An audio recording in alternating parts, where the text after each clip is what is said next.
Hello నమస్తే. నేను journalist Srinivas. ఈరోజు న్యూస్ అనాలిసిస్‌లో ముందుగా సాక్షి పేపర్‌లో వచ్చిన వార్తలను చూద్దాం. సర్కారు దగాకోరు విధానాలపైన అన్నదాత కన్నెర్ర చేసినట్టు ఒక వార్తను బ్యానర్ ఐటమ్ ఇచ్చింది సాక్షి పేపర్. నిన్న రైతు పోరు అని చెప్పి వైఎస్ఆర్‌సీపీ పార్టీ ఆధ్వర్యంలో రైతులకు సంఘీభావంగా యూరియా కొరత, యూరియా కోసం రైతులు పడుతున్న పాట్లు, ఇబ్బందుల గురించి వాళ్ళకి సంఘీభావంగా మద్దతుగా వైఎస్ఆర్‌సీపీ రైతు పోరు పిలిపించింది. దానిపైన రోడ్లపైనకి వచ్చారట. అన్నదాత కన్నెర్ర చేశారు సర్కారు పైన, సర్కారు విధానాలపైనని. ఈ కన్నెర్ర చంద్రబాబు నాయుడు గారు 2024 జూన్‌లో ప్రమాణ స్వీకారం చేసి తర్వాత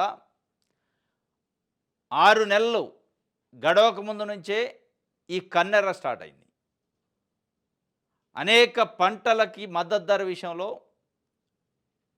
ఫెయిల్ అయింది ప్రభుత్వం అని ఎందుకు చెప్పాల్సి వస్తుందంటే, కేంద్రంలో రాష్ట్రంలో అధికారంలో ఉంది.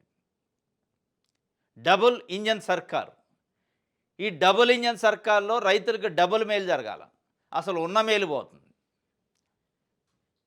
పొగాకు రైతులు, మిర్చి రైతులు, చెరుకు రైతులు, మామిడి, చీని, ఉల్లి రైతులకు మద్దతు ధర లేని విధానాలు, ఇప్పుడు యూరియా ఇయ్యలేని విధానం, సర్కారు అసమర్థత పైన రైతులు కన్నెర్ర చేశారు.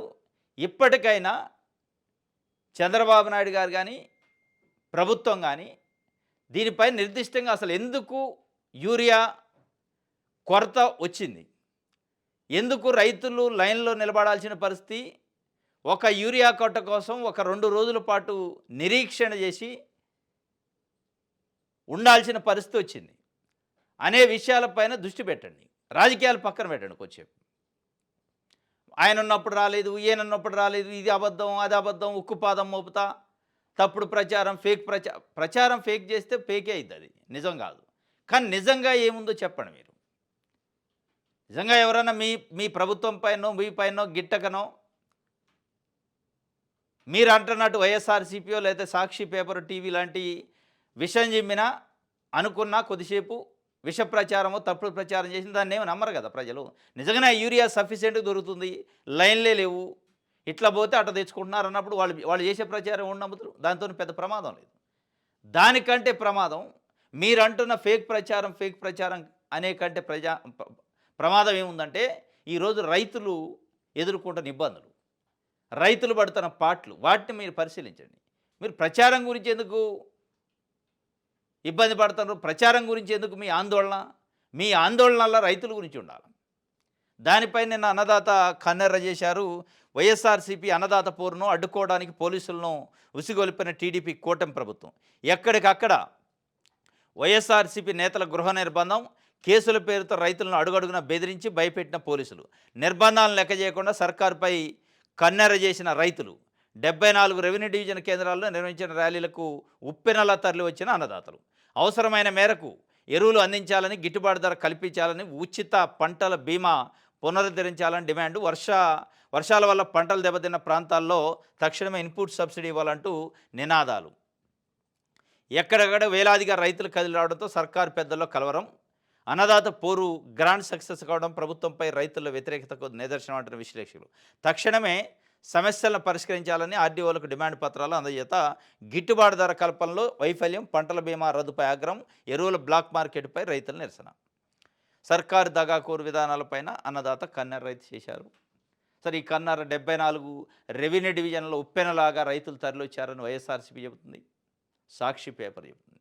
ఎట్ ద సేమ్ టైం ఈరోజు ఈనాడు, ఆంధ్రజ్యోతి, తెలుగుదేశం పార్టీని మోసే పత్రికలు, తెలుగుదేశం పార్టీ కోసం పనిచేస్తున్న పత్రికలు రైతులు లేని పోరు అని చెప్పి రాసింది.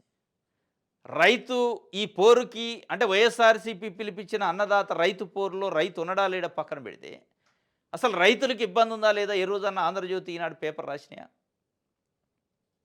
రైతులు యూరియా కోసం లైన్లు కట్టితే, క్యూ లైన్లో ఉండి 2 రోజుల పాటు ఇబ్బందులు పడుతుంటే వాటి గురించి ఏ రోజైనా రాశారా? మరి దాని గురించి కూడా రాస్తే పోయేది కదా. యూరియా కొరత వల్ల అన్నదాతలు క్యూ లైన్లో నిలబడాల్సిన దుస్థితి వచ్చింది, ప్రభుత్వం స్పందించాలని రాశారా? కానీ అన్నదాత సర్కారు పైన కన్నెర్ర చేశారంటే అట్టెట్ట చేస్తారు సర్కారు పైన? మాది కదా సర్కారు, మా పార్టీ మా కులాంది కదా అని వాళ్ళు ప్రజల కోసం వార్తలు రాయట్లే. మీరు ప్రజలు రైతుల కోసం కదా వార్తలు రాయాల్సింది. రైతులు లేని పోరాట. ఒకవేళ రైతు లేకపోయినా రైతుకున్న ఇబ్బంది రాయండి. రైతు లేని పోరు అయితే అయ్యవచ్చు. ఒకవేళ వైఎస్ఆర్సీపీ రైతులు లేకుండానే వాళ్ళ పార్టీ వాళ్ళు కూర్చొని ఏదో ఉన్నట్టు చేస్తే చేయొచ్చాం. కానీ ఈరోజు రైతు నిర్దిష్టంగా ఎదుర్కొంటున్న సమస్య ప్రధానంగా వాళ్ళు నిజంగా గత 40 రోజుల నుంచి ఎదుర్కొంటున్న సమస్య, దాని గురించి ఏ రోజైనా ఒక్కరోజు అంటే ఒక్కరోజు పేపర్లో రాయను. ఈరోజు రైతు లేని పోరు అని రాసింది. అంటే రైతులను ఏం చేస్తారు మీరు? చిన్న చూపు చూస్తున్నారు.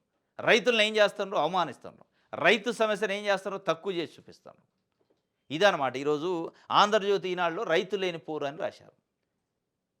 రైతు లేని పోరా, రైతు ఉన్న పోరా పక్కన పెడితే యూరియా లేని రాష్ట్రం అయింది, యూరియా లేని రైతులయ్యారు పాపం.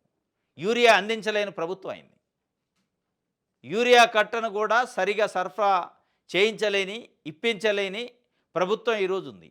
దీన్ని డబుల్ ఇంజన్ సర్కార్ అంటారా అని ప్రశ్నించండి. ఇది ఒక వార్త. ఇంకోటి, బాబు బోటకప్ బీమా 25 లక్షల కవరేజీ హుళ్ళకి 2.50 లక్షలకే బీమా. ఆరోగ్యశ్రీని బీమాలోకి మార్చే క్రమంలో భారీగా ప్రొసీజర్ల కోత. ఇది ఒక రకంగా పెద్ద జోక్ లెక్క అనిపిస్తుంది. ఆరోగ్యశ్రీకి 25 లక్షలు. ఈరోజు సూపర్ 6 సూపర్ హిట్ అని ప్రోగ్రామ్, దాంట్లో ఇది కూడా పెట్టారు. 25 లక్షల దాకా పేదలకి ఆరోగ్యశ్రీలో ఉచితంగా వైద్య సేవలు అందిస్తామని. ఇది జగన్మోహన్ రెడ్డి ఉన్నప్పుడు పెట్టింది. 5 లక్షల ఆదాయం వరకు ఉన్న వాళ్ళకి 25 లక్షల రూపాయల ఆరోగ్య సేవల్ని ఆరోగ్యశ్రీలో అందించే కార్యక్రమం ఆయన పెట్టింది. ఇప్పుడు దీంట్లో కొత్తగా వచ్చిందంటే 2.5 లక్షల నుంచి 25 లక్షల వరకు ఉచిత ఆరోగ్య బీమా అంటున్నారు. మరి 2.5 అసలు 2.5 దగ్గర ఎట్లా స్టార్ట్ అయింది? 0 నుంచి స్టార్ట్ కావాలి కదా. క్యాష్లెస్ ట్రీట్మెంట్ అంటే ఏంది? రూపాయి కాడ నుంచి మొదలు పెడితే 25 లక్షల వరకు అనాలి. 2.5 ఎక్కడి నుంచి వచ్చింది మధ్యలో? ఈ మతలబ్ ఏంటి? మళ్ళీ ఈ మెలకేంటి అంటే, ఈ మెలక కేవలం ప్రైవేటు బీమా కంపెనీలని ఆరోగ్యశ్రీలోకి ఎంటర్ చేయించి, దాని తర్వాత ఒక 2-3 సంవత్సరాలు ప్రభుత్వమే ఆరోగ్యశ్రీ ఈ ప్రైవేటు వాళ్ళకి బీమా కంపెనీలకి బీమా పాలసీని ప్రజల తరపున చెల్లించి, ఒక 2-3 సంవత్సరాల తర్వాత ఇక మేము తప్పుకుంటున్నాం, మీరు చెల్లించండి అనే కార్యక్రమం. ఇప్పుడు P4 ఏదైతుందో, పేదరిక నిర్మూలన మాది కాదు బాధ్యత, ప్రభుత్వాన్ని కాదు, మార్గదర్శులది అని చెప్పి మార్గదర్శుల్ని పేదల్ని కలుపుతాం, బంగారు కుటుంబాలను మీరు చూసుకోండి అని చెప్పినట్టు ఇప్పుడు ఆరోగ్యశ్రీ సేవల నుంచి చిన్నగా ప్రభుత్వం తప్పుకునే కార్యక్రమం చేస్తుంది. తప్పుకొని దాని ప్లేస్లోకి ప్రైవేటు ఇన్సూరెన్స్ కంపెనీలు తీసుకొచ్చి ఒక 2-3 ఏళ్ళ సంవత్సరాల తర్వాత ఇక మీరు చూసుకోండి, ప్రజలు బీమా కంపెనీలు లింక్ పెట్టే కార్యక్రమం జరుగుతుంది. దానికే ఈ 2.5 లక్షల నుంచి 25 లక్షలు అనేది. 2.5 లక్షలు ఎందుకు వస్తుంది? వస్తే 0 కాడి నుంచి రావాలి కదా. ఈ 2.5 లక్షల వరకు బీమా కంపెనీలు చెల్లిస్తాయట. 2.5 లక్షలు దాటితే మళ్ళీ ఆరోగ్యశ్రీ చెల్లిస్తుందట. ఇది తాత్కాలికంగా ఒక 2-3 సంవత్సరాలు అలవాటు చేస్తున్నారు ప్రజలకి. ప్రైవేట్ కంపెనీల దగ్గరకు పోయి బీమా పాలసీ తీసుకునే కార్యక్రమాన్ని అలవాటు చేసి, ప్రభుత్వం తన బాధ్యత నుంచి ఆరోగ్యశ్రీ ట్రస్ట్ నుంచి తప్పుకునే కార్యక్రమం చేస్తుంది. ఇదనమాట. అందుకే ఈ బాబు బోటకప్ బీమా అని చెప్పి ఒక వార్తని ఇచ్చారు సాక్షిలో. రైట్. ఈవీఎంలతో పంచాయతీ ఎన్నికలకు యోచన. రాష్ట్ర ప్రభుత్వాందే తుది నిర్ణయం. ఎస్ఈసి నీలం సాహ్ని. రానున్న గ్రామ పంచాయతీ ఎన్నికలను తొలిసారి ఈవీఎంలతో నిర్వహించే యోచన ఉందని రాష్ట్ర ఎన్నికల కమిషనర్ నీలం సాహ్ని తెలిపారు. వచ్చే ఏడాది ఏప్రిల్ 4కి సర్పంచులు, మార్చి 17కు పలు మున్సిపల్ కార్పొరేషన్ల మేయర్లు, మున్సిపల్ చైర్మన్ల పదవీ కాలం ముగుస్తున్నందున తిరిగి స్థానిక సంస్థల ఎన్నికల నిర్వహణకు వీలుగా రాష్ట్ర ఎన్నికల కమిషన్ ముందస్తు కార్యాచరణ షెడ్యూల్ను రూపొందించిన విషయం తెలిసిందే. ఈ నేపథ్యంలో మంగళవారం పంచాయతీరాజు మున్సిపల్ శాఖ అధికారులతో ఎస్ఈసి నీలం సాహ్ని సమావేశం నిర్వహించారు. అనంతరం మీడియాతో మాట్లాడారు. రాష్ట్రంలో స్థానిక సంస్థల ఎన్నికల్లో ఇప్పటివరకు కేవలం మున్సిపల్ ఎన్నికలకు మాత్రమే ఈవీఎంలు వినియోగిస్తున్నామని, పంచాయతీల్లో తొలి నుంచి బ్యాలెట్ విధానమే కొనసాగుతుందని పేర్కొన్నారు. మధ్యప్రదేశ్, మహారాష్ట్ర, బీహార్ తదితర రాష్ట్రాల్లో పంచాయతీ ఎన్నికలు ఈవీఎంలతో నిర్వహించారని, మన రాష్ట్రంలోనూ ఆ ఆలోచన ఉందని వివరించారు. అయితే ఈవీఎంల కొనుగోలు ఖర్చుతో కూడుకున్నది కావడంతో దీనిపై రాష్ట్ర ప్రభుత్వం సంప్రదింపులు జరుపుతున్నట్టు వెల్లడించారు. దీనిపై రాష్ట్ర ప్రభుత్వము పంచాయతీరాజ్ శాఖ ముఖ్య కార్యదర్శి చైర్మన్గా ఏర్పాటైన కమిటీ చర్చించి తుది నిర్ణయం తీసుకుంటుందని వివరించారు. ఇది మొత్తానికి స్టేట్ ఎలక్షన్ కమిషను నీలం సాహ్ని గారు నిన్న పంచాయతీ మున్సిపల్ ఎన్నికలు 2026 ఏప్రిల్ వరకు ముగుస్తున్నాయట. ఆ ఎన్నికలను ముందస్తుగా నిర్వహించడానికి ముందస్తు ప్రణాళిక కోసం మీటింగ్ పెట్టారట. దాని తర్వాత ప్రెస్ కాన్ఫరెన్స్ పెట్టారు, ప్రెస్ మీట్ పెట్టి ఈవీఎంలతో గ్రామ పంచాయతీ ఎన్నికలు నిర్వహించాలనే యోచన ఉంది. దానికోసం రాష్ట్ర ప్రభుత్వం ముందు ప్రపోజల్ పెట్టడం, రాష్ట్ర ప్రభుత్వం ఓకే అంటే ఈవీఎంలతో పెడతాం. ఎందుకంటే పంచాయతీ ఎన్నికలు మన 2 తెలుగు రాష్ట్రాల్లో ఇంతవరకు బ్యాలెట్ పేపర్తో తప్ప ఈవీఎంలతో జరగలేదు. కేవలం అసెంబ్లీ ఇవి జరిగినాయి తప్ప మున్సిపల్ కొన్ని ఎన్నికలు ఇవి జరగలే. ఈవీఎంలతోని చేయాలంటే ఈవీఎంలు కొనాలి. ఈవీఎంలు కొనాలంటే ఖర్చుతో కూడుకున్న పని కాబట్టి ప్రభుత్వం పైన ఆ బాధ్యత ఉంది కాబట్టి ప్రభుత్వం ఓకే అంటే చేస్తాం. ప్రభుత్వం ఓకే అంటది. అంటే ఈ ప్రభుత్వం ఈవీఎంల పైన ఆధారపడ్డది. అసలు ఈ ప్రభుత్వం ఏర్పాటే ఈవీఎంల వల్లనే సాధ్యమైందని కొన్ని విమర్శలు కూడా ఉన్నాయి. ఏది ఇప్పుడు ఉన్న ప్రభుత్వం కానీ, ఇప్పుడు జరుగుతున్న మహారాష్ట్ర కానీ, ఢిల్లీ కానీ, ఇప్పుడు రేపు జరగబోతున్న బీహార్ ఎన్నికలు కానీ, ఈ విషయాలపైన ఇప్పటికే జాతీయ స్థాయిలో పెద్ద ఎత్తున చర్చ జరుగుతుంది.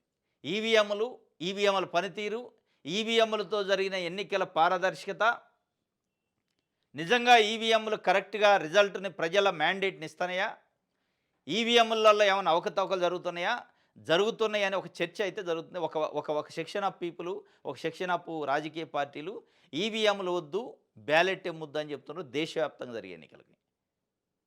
ఇప్పటికే యుఎస్ లాంటి, యునైటెడ్ స్టేట్స్ లాంటి అమెరికా కంట్రీలో అత్యంత అడ్వాన్స్డ్ కంట్రీ, అక్కడ కూడా బ్యాలెట్లోనే పెట్టే పరిస్థితికి వచ్చారు. ప్రపంచంలో చాలా దేశాలు అడ్వాన్స్డ్ కంట్రీలు కూడా బ్యాలెట్ పద్ధతిలోనే ఎన్నికలు పెడుతున్నారు. ఎందుకు అంటే, ఎన్నికలు అంటే ప్రతి 5 సంవత్సరాలకు ఒకసారి ప్రజల్ని పరిపాలించుకోవడానికి ప్రజల చేత ఎన్నుకోబడే ప్రభుత్వం.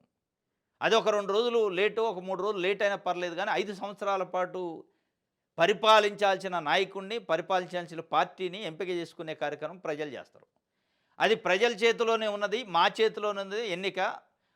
మా పరిపాలనా అధ్యక్షుల్ని, మా పరిపాలకులను ఎన్నుకునే స్వేచ్ఛ, ఆ హక్కు మాకే ఉంది, మా చేతుల్లోనే ఉందని నమ్మాలి కదా ఓటరు. ఆ నమ్మే విధంగా ఉండాలంటే కేవలం బ్యాలెటే. ఈవీఎంలు అనేవి ఎట్టి పరిస్థితుల్లో నమ్మటానికి వీల్లేదని చాలా చాలా పెద్ద సైంటిస్టులు, పెద్ద దేశాలు కూడా చెప్తున్నాయి. వాటిని హ్యాక్ చేసే అవకాశం ఉందని. అంటే ప్రజలని ఎన్నుకోవడం కోసం, ప్రజలను పరిపాలించడం కోసం ప్రజలు ఎన్నుకునే ప్రభుత్వం ప్రజల నమ్మకంతో, ప్రజల విశ్వాసంతో కూడిన బ్యాలెట్తో జరగాలని పెద్ద ఎత్తున ఈరోజు చర్చ జరుగుతుంది. ఇక ఇప్పుడు కింది స్థాయిలో గ్రామ పంచాయతీలు, గ్రామాలే ఈ దేశానికి పట్టుకోమలు. గ్రామాల్లో పరిపాలన అందించే గ్రామ పంచాయతీ సర్పంచుల్ని, వార్డు మెంబర్లు ఎన్నుకునే దాంట్లో కూడా ఈవీఎంలు పెడితే ప్రజలు రేపు పూర్తి విశ్వాసాన్ని కోల్పోతారు. ఇప్పుడు నేపాల్లో ఏం జరుగుతుందో చూస్తున్నాం మనం. నేపాల్లో ఇట్లా ప్రజల హక్కుల్ని హరించి, ప్రజల ఆస్తులను దోచుకొని, విచ్చలవిడిగా అవినీతి చేసి ప్రజల్ని పరిపాలించండి అని పరిపాలక నెలకొంటే, ఆ పరిపాలకులు అవినీతి సొమ్ముతోని విలాసవంతమైన జీవితాలు జరుపుతుంటే, ప్రజలైన తిండికి లేకజేస్తుంటే ఇక తిరగబడి సుప్రీంకోర్టులు, పార్లమెంట్లు ఎక్కడంటే అక్కడ మీదబడి మంత్రుల్ని, ముఖ్యమంత్రుల్ని, ప్రధానమంత్రిని ఎంటబడి తరిమి కొట్టే కాడికి వచ్చింది. కట్టలు తెంచుకుంది. అవినీతి, విలాసవంతమైన జీవితాలు ఒకవైపు, విధ్వంసమైన జీవితాలు ఒకవైపు. కాబట్టి ప్రజల విశ్వాసం, ప్రజల నమ్మకంతో జరిగే ఎన్నికలు ఉండాలి తప్ప ఈవీఎంలతో మేము ఎన్నికలు పెడతాం. ఇప్పటికే ఈ ఈవీఎంల పైన పెద్ద ఎత్తున చర్చ ఉంది. అసలు ఆంధ్రప్రదేశ్లో గడిచిన అసెంబ్లీ ఎన్నికల్లో 12.5% పోలింగ్ శాతం తేడా ఉంది ఈవీఎంలోనని అనేది ఒక చర్చ. 12.5% పోలింగు జరిగే రోజుకి, రిజల్ట్ రోజుకి తేడా వచ్చింది పోలింగ్ పర్సెంటేజ్లో. దానికి సమానం చెప్పే దిక్కు లేదు. మహారాష్ట్రలో ఎన్నికలపైన అనుమానాలున్నాయి, ఢిల్లీలో జరిగిన ఈవీఎంల ఎన్నికలపైన అనుమానాలున్నాయి. ఇట్లాంటి పరిస్థితుల్లో గ్రామ పంచాయతీల్లో కూడా పెడతామంటే ప్రజలు తిరగబడే పరిస్థితి ఉంది. ఇది మొత్తానికైతే ఈవీఎంలు ఎన్నికలకు ఈవీఎంలలో ఎన్నికలు పెట్టాలని యోచన చేస్తున్నారట. ఈ యోచన అయితే ఫెయిల్యూర్ యోచన ఇది. ప్రజాశక్తి చూద్దాం.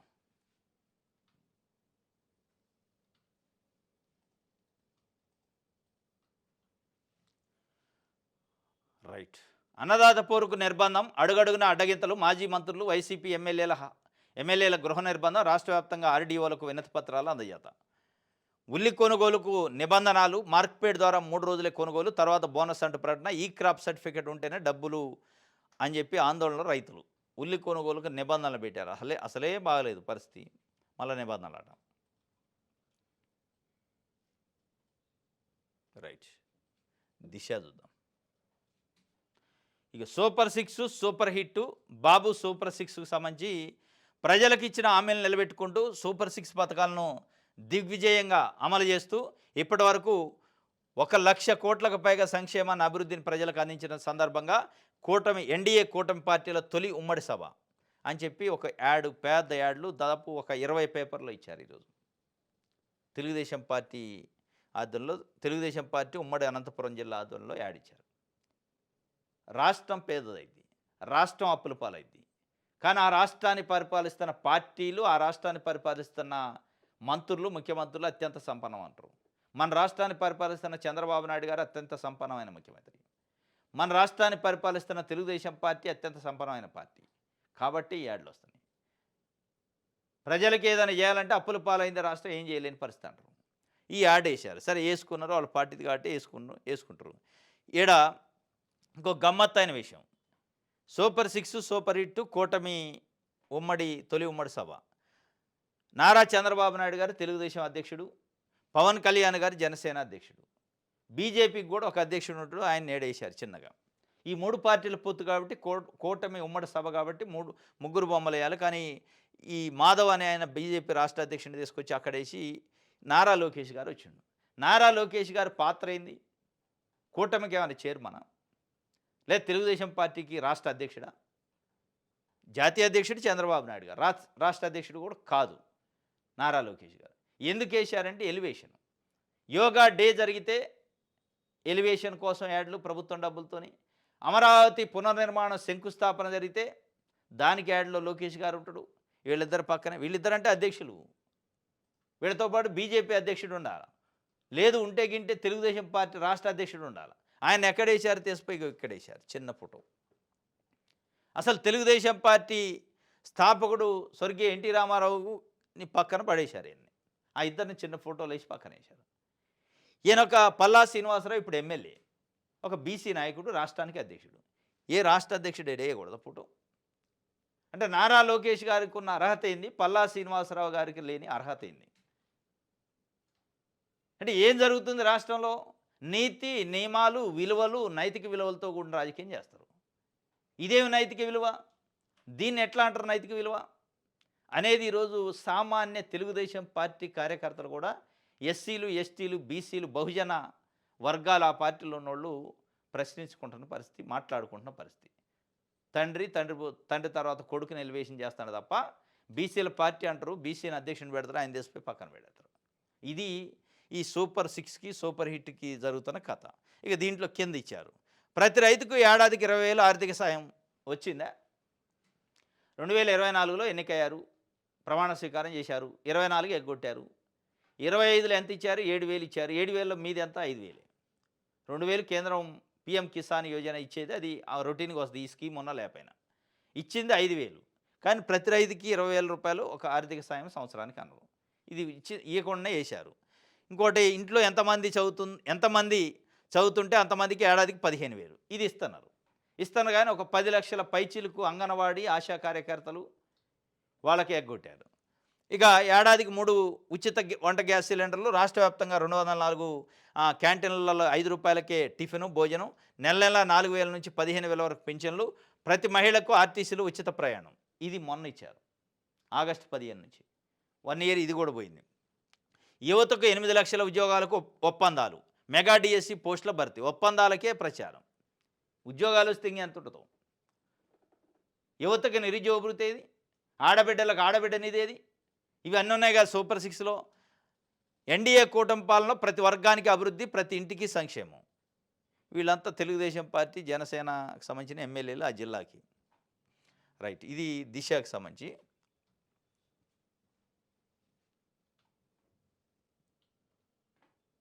హ్మ్.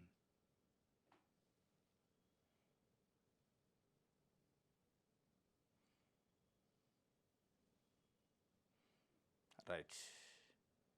చంద్రబాబు అరెస్టుకు 2 ఏళ్ళు అయింది. ఆ రోజును గుర్తు చేసుకున్న టీడీపీ నేతలు 2023 సెప్టెంబర్ 9 రోజు చంద్రబాబు నాయుడు గారిని జగన్మోహన్ రెడ్డి ప్రభుత్వం ఉన్నప్పుడు అరెస్ట్ చేశారు.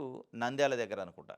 అరెస్ట్ చేసి 2 ఇయర్స్ అయిన సందర్భంగా ఒక వార్తనిచ్చారు. ఇంకోటి, ఏపీ అభివృద్ధిని చంద్రబాబు పరుగులు తీస్తున్నారు. బీఆర్ఎస్ ఎమ్మెల్యే మల్లారెడ్డి కీలక వ్యాఖ్యలు. శ్రీవారి దర్శనం కోసం తిరుమల రాక. మాజీ మంత్రి, తెలంగాణ మాజీ మంత్రి మల్లారెడ్డి నిన్న తిరుపతి పోయారు. కీలకమైన వ్యాఖ్యలు చేశారు. ఏపీ అభివృద్ధిని చంద్రబాబు నాయుడు గారు పరుగులు పెట్టిస్తాడట అని చెప్పి మాట్లాడారు. ఎట్ ద సేమ్ టైము అంటే మల్లారెడ్డి బర్త్డే ఉందన్నమాట. బర్త్డే సందర్భంగా తిరుమల పోయినట్టుంది. ఆ బర్త్డే సందర్భంగా హైదరాబాదులో కొన్ని ఫ్లెక్సీలు వెలిచినాయి. తెలుగుదేశం పార్టీ, జనసేన నాయకుల ఫోటోలతోని మల్లారెడ్డిని ఫోటో వేశారు. అంటే త్వరలో తెలుగుదేశం పార్టీలో జాయిన్ కాబోతున్న మల్లారెడ్డి తెలంగాణ తెలుగుదేశం పార్టీ బాధ్యతలను తీసుకోబోతుండా అనే ఒక చర్చ అయితే నిన్న పెద్ద ఎత్తున తెలంగాణ వ్యాప్తంగా మల్లారెడ్డి పైన ఆ ఫ్లెక్సీలు చూసిన తర్వాత జరిగింది. మరి దాంట్లో భాగంగానే కానీ చంద్రబాబు నాయుడు గారిని అయితే పొగిడుంటే ఏమైనా మాట్లాడిండా, మరి జాయిన్ అయ్యే కార్యక్రమం ఏమైనా లాంఛనమేనా అనేది ఇక దీన్ని బట్టే అర్థమవుతుంది. ఆంధ్రప్రభ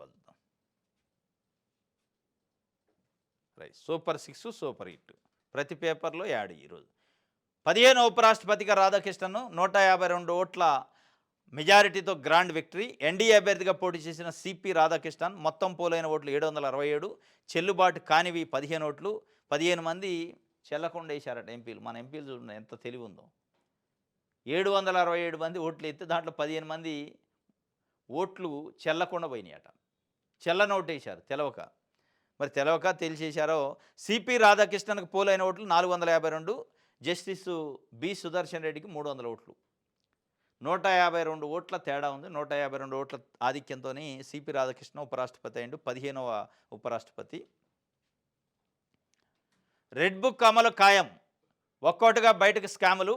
లిక్కర్ కేసులో పారదర్శకంగా దర్యాప్తు. ఈడీ సైతం వివరాలు తీసుకుంది. భయంతోనే బెంగళూరుకి జగన్. మోడీ సూచనలు పాటిస్తున్న జూబ్లీహిల్స్లో పోటీకి దూరం. మీడియాతో చిట్ చాట్లో మంత్రి లోకేష్ స్పష్టం. రెడ్ బుక్ అమలు ఖాయం అంటున్నారు, మోడీ సూచనలు పాటిస్తున్నారు, కానీ రాష్ట్రానికి ఏమొస్తుంది? మీరు రెడ్ బుక్ అమలు చేస్తానని, రెడ్ బుక్ అమలు అనేది మీ మేనిఫెస్టోలో లేదు, అది మీ పార్టీ వ్యవహారం. కానీ మీరు అమలు చేస్తానన్న ప్రజలకు ఇచ్చిన హామీలు వాటిపైన మాట్లాడలే. మీరు ఇస్తానన్న ఆడబిడ్డ అనేది యువగళంలో నిరుద్యోగ భృతిస్తా అన్నారు. వాటిని కదా మీరు అమలు చేయాలి, ఖాయంగా అమలు చేస్తామని చెప్పాల్సింది. కేవలం రెడ్ బుక్ చెప్తున్నా. రెడ్ బుక్తో ప్రజల కడుపు నిండేది కాదు ఆ రెడ్ బుక్. మీకు మీ పార్టీ కార్యకర్తలు సాటిస్ఫాక్షన్ ఉంటుంది తప్ప అది మీ రాజకీయ కోణంలో, రాజకీయ ఎత్తుగడ, రాజకీయ కక్ష సాధింపులో పనికొద్దా రెడ్ బుక్. ఇంకోటి, మోడీ సూచనలు పాటిస్తామంటున్నారు. ఏమొచ్చింది మోడీ సూచనలు పాటిస్తే? మీరు పాటించాల్సింది ఆంధ్రప్రదేశ్లో ఓటేసి గెలిపించిన ప్రజల అభిప్రాయాలని, సూచనల్ని. అది పూర్తిగా పక్కన పెట్టారు. ఒకవైపు మోడీ సూచనలు, ఇంకొక వైపు పారిశ్రామికవేత్తలు, పెట్టుబడిదారుల సూచనలు పాటిస్తారు. మరి ప్రజల సూచనలు ఎవరు పాటించాలి? ప్రజల అభిప్రాయాలు, ప్రజల సమస్యలు ఎవరు వినాలి? రెడ్ బుక్ అమలు ఖాయమంటున్నారు, ప్రజలకు ఇచ్చిన హామీలు అమలు ఖాయమంటలే. ప్రజలకు ఇచ్చిన హామీల గురించి, రాష్ట్రానికి చెప్పిన మాటల గురించి అడుగుతున్నారు ప్రజలు ఈరోజు. ఇది నారా లోకేష్ గారు అమలు ఖాయం రెడ్ బుక్ అంటాడు.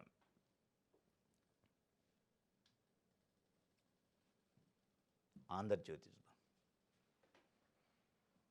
Super 6 super hit. ఈ సభ దీని గురించే ఇచ్చిండు. నేడే సూపర్ 6 జయబేరి. ఎన్నికల హామీల అమలుతో అనంతలో సూపర్ 6 సూపర్ హిట్ భారీ సభ. ఇక దీనికి సంబంధించి ప్రతి ఫ్లెక్సీలో, ప్రతి యాడ్లో ఎక్కడైనా ముగ్గురు ఉంటారు. నారా లోకేష్ గారు, చంద్రబాబు నాయుడు గారు. అధికారము, డబ్బు, విషం. మద్యం స్కామ్ను కళ్ళగడుతూ లఘు చిత్రాలు 3 భాగాలుగా చిత్రీకరించిన ఔత్సాహికులు. అధికారం కోసం మద్యంపై జగన్ ఫేక్ హామీలు, విషంతో సమానమైన నాసిరకం మద్యం విక్రయం. జగన్ వీడియో క్లిప్పింగ్లు, బాధితుల కథనాలు సామాజిక మాధ్యమాల్లో అందుబాటులోకి వచ్చినాయట. లిక్కర్ నిందితులు రిమాండ్ పొడిగింపు అని చెప్పి అధికారము, డబ్బు, విషం అని ఒకవైపు సోషల్ మీడియాలో చిన్న చిన్న షార్ట్స్ చేసి పంపిస్తున్నారట. ఆ షార్ట్ చేసే దాంట్లో తెలుగుదేశం పార్టీ నాయకులు లేదా తెలుగుదేశం పార్టీ పత్రికలో వెనకుండా చేపించచ్చు. కానీ ఒకవైపు అసలు సిట్టు తల్ల పట్టుకుంటుంది. ఇది లేని కేసును మనం పెట్టించడం అక్కడ కోర్టు ముందు ప్రూవ్ కాకపోతే తలదించుకోవాల్సిన పరిస్థితి, తలగొట్టేసిన పరిస్థితి, ఇజ్జత్ పోయే పరిస్థితికి వచ్చింది అని చెప్పి వాళ్ళు టెన్షన్ పడుతున్నారు. వీళ్ళు ఒకవైపు ఇక అది లేదు కాబట్టి అక్కడ ఇజ్జత పోతుంది కాబట్టి ఏదో ఒకటి లఘు చిత్రాలు, ఈ చిత్రాలు, ఆ చిత్రాలు వేసి ఏదో జరిగినట్టు చూపించాలనే ఒక ప్రయత్నం జరుగుతుందని వైఎస్ఆర్సీపీ చెప్తుంది. మొత్తానికి మద్యం కేసు మొత్తం కూడా కొండను దవ్వి ఎలకన పట్టినట్టు వచ్చే పరిస్థితికి వచ్చింది. తవ్వటం కొండను దవ్వారు కానీ దొరికింది ఎలకే. ఆ ఎలకు కూడా దొరికిద్దా లేదా అనే ఒక పరిస్థితికి అయితే వచ్చింది. ఎక్కడా కూడా దానికి సంబంధించి అసలు బేస్ లేదు ఆ కేసుకి అనేది ఒక చర్చ జరుగుతుంది. కానీ ఆంధ్రజ్యోతి ఉరికి ఉరికి ఉత్సాహంతో రాస్తుంది వార్తలు. రాసి చంద్రబాబు నాయుడు గారిని, తెలుగుదేశం పార్టీని బదనాం చేస్తుంది. ఆడేం లేదండి. రైట్. రైతులు లేని వైసీపీ పోరాట, జగన్ పిలుపుని పట్టించుకొని అన్నదాతలు. రైతులు లేని వైసీపీ పోరు. మరి రైతులు లేని యూరియా క్యూ లైన్లలో ఉన్న రైతులు ఎవరు? ఇక్కడ రైతులు లేకపోయారు పోరు అని జగన్ పిలుపుని ఎవరు పట్టించుకోలే అనుకోండి కొద్దిసేపు. మరి రైతులు యూరియా కోసం ముప్పు తిప్పలు పడుతుంటే మరి ఏం పిలిపించండి చంద్రబాబు నాయుడు గారు? ఆ పిలుపు ఏమైంది? కఠినమైన చర్యలు తీసుకోండి, బ్లాక్ చేసేటోళ్ళని అన్నాడు. అయిందా? బ్లాక్ చేసేటోళ్ళని కఠినమైన చర్యలు తీసుకునిరా. ఇప్పుడు రైతులు లేని పోరు గురించి మీరు రాసే బదులు రైతులు పడుతున్న పోరు, ఇబ్బంది, పాటల గురించి రాయాలి. అది రాయదు. అంటే మీ ఎజెండా మొత్తం కేవలం తెలుగుదేశం పార్టీని మోయటానికే ఉంది, ప్రజల కోసం లేదు. 19న మెగా డిఎస్సి సబాట, ఎంపికైన పేర్లతో 15న తుది జాబితా విడుదల కాగానే సబాట. దీనికి కూడా ఒక రాజకీయ సభ. వాళ్ళు చదువుకొని వాళ్ళు ఉద్యోగం సంపాదిస్తే దానికి వీళ్ళ ఇంట్లో సొమ్ము ఇచ్చినట్టు ఇక దానికి ఒక పెద్ద సభ, గవర్నమెంట్ ఖర్చు, దానికి ఒక యాడ్ ఉంటాయి. ఇక 19న మెగా డిఎస్సి సభ. ఆ మెగా డిఎస్సి కాదు, అది దగా డిఎస్సి అని డిఎస్సి అభ్యర్థులు అంటున్నారు. లేదు మేము సభ పెట్టి ప్రచారం చేసుకుంటున్నారు. చేసుకోండి. దానికి పైసలు ప్రభుత్వ పైసలు కాకుండా పార్టీ పైసలు ఖర్చు పెట్టి చేసుకోండి. కానీ మళ్ళీ ప్రభుత్వ డబ్బులే, ప్రభుత్వం సొమ్ముతోనే ఉద్యోగాలను భర్తీ చేస్తారు. కానీ వీళ్ళు ఇంట్లో సొమ్ము ఇచ్చినట్టుగా ఫీల్ అయ్యి దానికి పెద్ద ప్రచారం. రైట్. ఈనాడు చూద్దాం.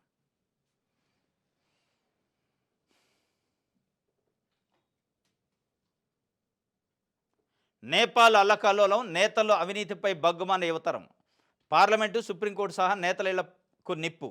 ప్రధాని ఓలి, మంత్రుల రాజీనామా, మాజీ ప్రధాని ఆయన భార్యపై దాడి, మరో మాజీ ప్రధాని భార్య మృతి. మధ్య పరిగెత్తించిన ఆందోళనకారులు.